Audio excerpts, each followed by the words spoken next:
Shalom saudaraku, hari-hari ini kita masih berada di rumah karena situasi daripada pandemi COVID-19 yang merebak seluruh dunia dan memakan korban yang begitu banyak.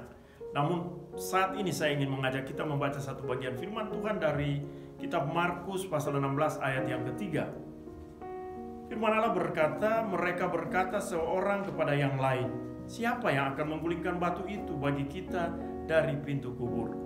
Bapak, Ibu, dan Saudara, ketika para wanita mau datang untuk membawa rempah-rempah, merempahi jenazah Yesus di hari kebangkitannya, kita tahu bahwa dalam perjalanan itu mereka mempermasalahkan siapa yang akan menggulingkan batu dari pintu kubur.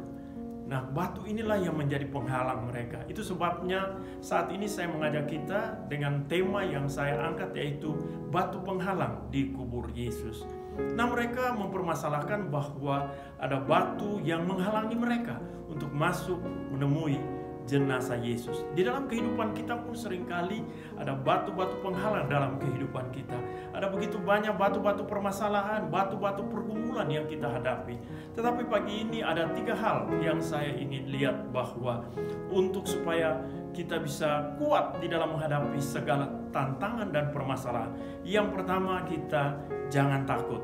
Mengapa saya katakan jangan takut? Karena saya melihat di sini bahwa setiap persoalan hidup, apapun saja, kita serahkan ke dalam tangan Tuhan. Di dalam Mazmur 37 ayat yang kelima, firman Allah berkata, serahkanlah hidupmu kepada Tuhan dan percayalah kepadanya, dan Ia akan bertindak. Ia sanggup untuk menolong kita. Dia sanggup untuk memberikan jalan keluar bagi kita.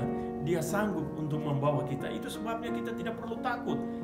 Kita tahu bahwa Dia Allah yang luar biasa. Yang kedua, saya melihat bahwa kita harus selalu ingat bahwa Dia Allah yang berkuasa. Di dalam kitab Matius 28 ayat yang kedua, waktu murid-murid sampai ke tempat itu, di situ dikatakan ada gempa bumi yang dahsyat dan ada malaikat yang duduk di situ. Bapak, Ibu, dan Saudara, gempa bumi inilah yang menggulingkan batu tersebut. Di sini kita lihat bahwa Allah pemegang kekuasaan tertinggi. Dia sanggup melakukan apa saja. Kalau batu itu terguling, bukan supaya Yesus bisa keluar, tetapi satu hal, bahwa Dia izinkan hal ini terjadi supaya murid-murid atau wanita-wanita itu bisa datang masuk ke dalam kuburan Yesus. Itu sebabnya saya mau katakan, dalam menghadapi persoalan apa saja, ingat bahwa Allah kita, Allah yang kita sembah dalam Yesus Kristus, Allah yang berkuasa, yang sanggup untuk menolong kita.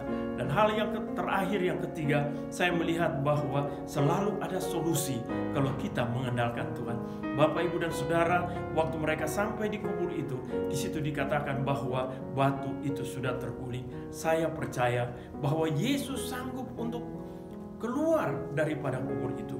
Saya percaya karena hal ini ditekankan dalam Yohanes 20 ayat 19 dan 26. Waktu murid-murid ada di dalam satu gedung, tertutup jendela dan pintu, tapi Yesus tiba-tiba masuk dan berkata buat mereka, damai sejahtera bagimu.